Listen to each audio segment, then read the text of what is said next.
Hey guys, welcome to another session of Loadouts. So this Loadouts is for Hyoh's story event 90 energy bonus mission. If you guys haven't checked out that trial video, make sure you check it out. You'll see kind of like the tactics going in live. So this is my team, and I'm gonna introduce you guys to their espers, why I use them, and also the gear going in. Some things to keep in mind is that even if you don't have the gear, the exact gear I have, exact units I have, most of the concepts should be the same. So if you guys study quite hard, you should be able to figure out a team composition that will be able to do something like this. This team is really pretty much my exact same team going from the Marlboro trial, the new Marlboro trial, except CG Nicole swapped with CG Sakura there for obvious reasons, for buffs and stuff. So we're gonna take a look at the gear. So this reign was set up for Marlboro. I would definitely recommend going all status protection, or have someone that can buff all status ailment protection. But I don't like to do that myself. I just try to tend to just gear them up that way. You want to have some resistances, especially some elemental. I think wind, earth, I think wind, earth are two of the primary ones you want to do for the greater demon on the second bonus round. I think having dark would be good as well, but rain here, as you can see, I've tried to cover as much elemental resistance as possible. And because Awakened Rain at 7-star is so beefy, he doesn't really take much damage to begin with, so it doesn't really matter. I was told that you do need a single target death, even though I didn't know what ability. I think the greater demon does have single target death ability. I have that on my Awakened Rain, but so does my Warrior of Light. So yeah, like I've done this before in the Marlboro loadouts. This Crimson Saber is like key for any Awakened Rain build. So if you don't have that as a new player and you've pulled Awakened Rain, definitely get this. It's so worth it. Crimson Soul gives you a 30% HP and MP passive to Rain, any of the variants of Rain.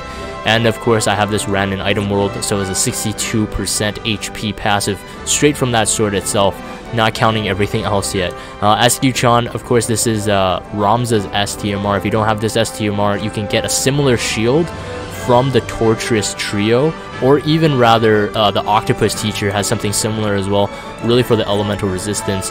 Pretty good spirit and defense overall. Hairpin of Purity for that status ailment protection, of course. Ozetta's armor for base spirit. Jake's Pirate Ring is time limited Halloween unit TMR. 25 HP, fill LB per turn and LB fill rate, and a safety bit, like I said. Magic Sanctuary, 2 of them. Krylus TMR, again limited unit. I think she'll come back in Christmas time. 25% all elemental resistance, so 2 of them is 50% with 15% spirit each, and LB fill per turn. It's amazing TMR. 2 of them really makes Rain really beefy. Protector of Lapis for his trust ability and really good stats overall, and Thirst for Survival. Moving on to CG Nicole. For Nicole here, I have Staff of Osiris. This is a free craftable item from the Tomb Raider event. It has a Luminous, which has a light magic damage to one enemy. This was useful. I don't think I actually used it in my run, but it was for the greater demon. You have to do 3 light damage or more, so it's one of the reasons why I have this on him. I had Bad Breath in case I needed to remove dispel my team, but since all my team has status ailment protection, all I really get is you can target your team without the Dispelga trick. You can dispel your team and then not have any of the negative effects, whereas Bushido Freedom will kind of hurt your team. This won't if you have a full status ailment protection. And Anti-Disaster, of course, for the status ailment protection. He only has disease susceptible. Patriotic Recall and Cerebral Augmentation for HP, MP, and Patriotic Recall just for the HP. Ash's Ring for MP mostly, and Elvin's Glove for MP as well. And Vestment of Mind for Mind Charge, which restores MP per turn. And my Bowie Knife here is only set out for MP and HP, and Ministerial Prayer for more MP passive. It's not the best MP Nicole that you can gear up with, but that's what I needed. For Fina, again, this is the exact same Fina that I ran with Marlboro. All the nasty status ailment protection covered, and Nirvana for LB fill. Let's see here, Frozen Crown for Spirit and HP, Prodigy Goggles for LB fill per turn, Pure White Blessing for LB fill per turn, Mood Maker for that 200% LB buff fill rate, Rider's Instinct for HP and LB fill per turn, and Tomb Raider for HP and LB fill per turn. It really makes Fina almost like a 2 to 3 turn LB spammer. It's really awesome. For this trial, I would say Int Anger is probably the one you want to kill ASAP. And so you probably want to go with Beast Killer, but this is unnecessary. You could most likely go with maybe Adventurer 5 or any 40%, 30% attack ability passive. But I would definitely recommend using something with full status ailment resistance. Fire Blade Agni, Flaming Blade Agni for the fire damage on Brachiosaurus on the first bonus round. And it's just none of the bosses have fire resistance anyways, so it's really easy to find a Hyoh partner with Fire Sword, since it's one of the elements that he can imperil himself, so it's really good. I went with the Beast Killer because I wanted to ensure a quick LB kill on Int Anger when I was pushed into a corner, and Ifrit on him for that extra Beast Killer. Make sure that you have Beast Killer Plus. That's an additional 125% Beast Killer there, physical. And for Warrior Light, I went with Lakshmi just for any off healing if I needed it, but I really didn't. For Sledgehammer, this is in our current Dragon Quest event. You can get this 20% HP hammer. I definitely recommend doing this. Once Item World comes out and you can enhance this, this becomes one of the best tank TMRs or tank weapons to wield for that 20% HP. He's a fully evasion build with the Raven Beret, 2 Ring of the Lucii, and Assassin's Vest here for 65% evasion. Genji Shield for that single target death resist if I needed it. True Spirit of Freedom, another 15%, 2 Quick Assault for 10% evasion. You can easily swap that out with Evade, Cyan's TMR, or even that free, what's it called, Spirit of Freedom, or True Spirit of Freedom if you were there for that FF14 event. Or is it FF11? I don't know off the top of my head. And then Discernment again for more status ailment protection.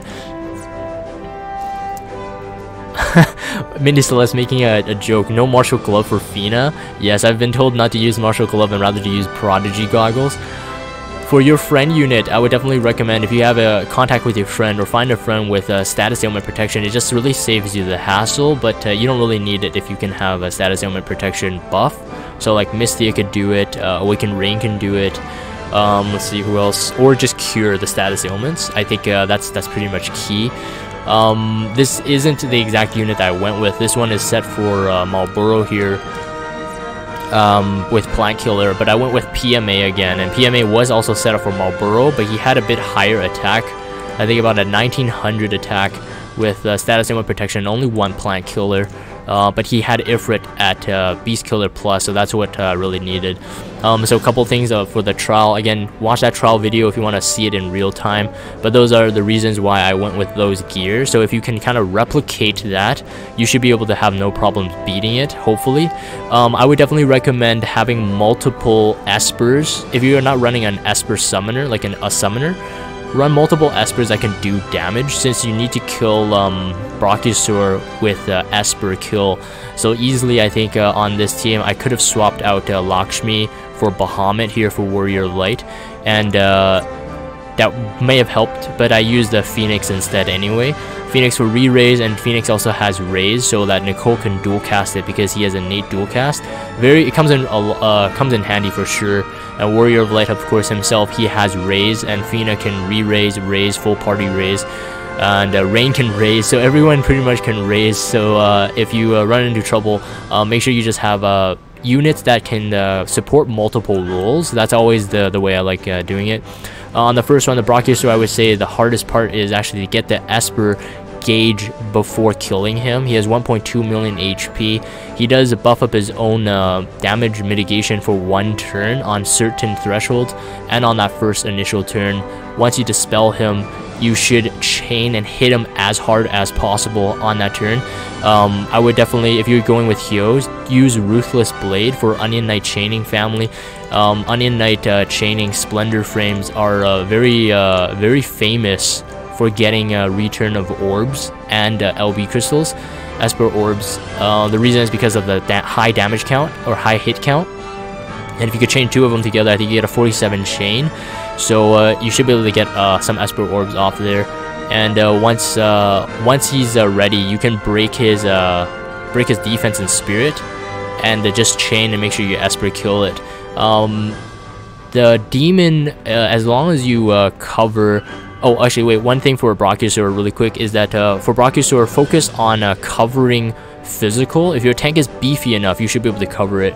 So high defense, high HP, or if you have evasion gear just makes it way simpler. Cover physical on Brachiosaurus and break his magic. I broke it with Awakened Rain. Break his magic, buff up your team, damage mitigation, and you should have no problem surviving it at all. I was told to bring a manufactured netherite as well, which is silence. It causes silence, so you can silence Brachiosaurus Ultima. But if you do everything I just said, you should have no problems. Brachiosaurus does counter any hits you do to him. I think only physical hits though, so that's why you need that cover physical tank. Otherwise, your damage dealers, your healers, anyone who does damage to Brachiosaurus will get wiped out really quickly. For Greater Demon, I think one of the things you want to note is that you want to flip the covers on that. You want to go with a magic cover instead, and like I said, the elemental resistance will come in handy. Cover him with magic and break the Greater Demon's attack and buff your whole team, and you should have no problem surviving again. The only way you can be susceptible is to be attacked by physical attacks. He does do some kind of a Gravaga HP skill, and because if your magic tank actually covers the entire party of 6, so including Rain himself, it would do 6 times that HP damage, which means your magic tank, regardless of how beefy it is, will die instantly. Now, my Awakened Rain did survive guarding it, knowing that it was coming, so maybe you can survive it anyway. But my suggestion is just to keep re-raise on your healer and your magic tank for that one, are higher priorities, and you should be fine. Int Anger is an interesting one. The preemptive strike is a meteor, and it will wipe out your team, those who don't have high spirit. So I think every one of my units were wiped except Awakened Rain and Fina herself. And obviously, if you do have a magic cover tank like Mystia, Shield, or Awakened Rain, they will single target cover one of your units, so you could get lucky as well. But you do have turns where if it says that he is dozing off, don't attack him. Only attack him when he is falling into a deep sleep, okay? And so Rare Ruby on stream during the trial actually gave me a really good way to identify it. When Int Anger has full buff, so attack, magic, spirit, and defense buffs all up at the same time, then that is when you want to dispel an attack. On every other turn, if he just buffs up, I think it's like defense and attack or defense and magic or whatever, 2 buffs only, don't attack on those turns, only dispel. Okay, don't attack. Even breaks that have a damage linked to them counts as an attack on those turns. Just don't do it and you'll be fine. If you did have Hyohs about the same power as mine, and a friend unit that has about equivalent power with enough killers, you should be able to one-shot him with chaining his LBs. Although that's pending your friend's Hyoh LB is max level, so don't just go in. If you're gonna plan on killing him with an LB, don't just go in thinking that okay, this Hyoh has all this gear, because not every player is the same. Some people might not have enough LB pots to pot him. Make sure his LB is 30 out of 30, otherwise you'll be doing some significant lower damage. So make sure that is fully potted there. I'm taking a look at A-Rain can take it if he has Astral Guard. That's how I did it. Barely any damage taken. That's what Taruchi said. Astral Guard is... Oh, right, yes. Rain has a cooldown ability. I've never used Astral Guard. I've actually never used it. No on JP. But Astral Guard has... I think it's like a very, very high damage mitigation for self for 1 turn. So if you know that Gravaga skill is coming, you can use that. And I think it should cover it. I think it's like 80%, 90%. Something extremely high. Yeah, Taruchi says that's about Gravaga. Yeah, that's what I assumed. That's like the only thing you would need, really. But yes, yeah, you could definitely do that. If you have Awakened Rain 7-star, this Awakened Rain 7-star and Hyoh 7-star, you should have no problems beating this for sure. It's 90%. Yeah, so Kuta, Turuchi, and Syncratic all said 90% damage mitigation. Yeah, remember it's extremely high, so something you keep in mind. Anyways, I think that's it for that. Every other Esper is kind of like hearsay. Like, you can go with pretty much anything. Again, key Espers are damage dealing Espers are high priority. Ifrit on your damage dealer for Beast Killer, because I think killing Int Anger with the Limit Burst could be a tough one if you don't have enough power or enough killers. So focus on that. Everyone else is pretty easy if you have everything else covered. Anyways, good luck on this, guys. I know that these 90 energy missions do cause some stress to new players, because you're looking at the Moogles and then the tickets and then all the pots. You might not really be looking at the pots, but the Moogle and tickets, I say, were high priority for all 90 energy missions going forward. In the future, expect to see this in every single story event. Each one will bring a difficult kind of niche, and you'll have to rethink your party for each one. So good luck on this. Hopefully you guys get this. If you guys have any questions, obviously, you know, post in the YouTube comments or join the Discord server. The Discord server is live with a ton of very experienced players, and as you guys can see, if you guys watch my YouTube, I always get help from them on stream. So credit to those guys. Those guys are always the best. Like, I love them so much. I can't do it without them. I have to admit that. Anyways, if you guys have Discord, check out the Discord server. Follow me on Twitter and subscribe to YouTube if you haven't. As always, thank you guys for watching this. Make sure you check out the trial video, and I'll see you guys next time.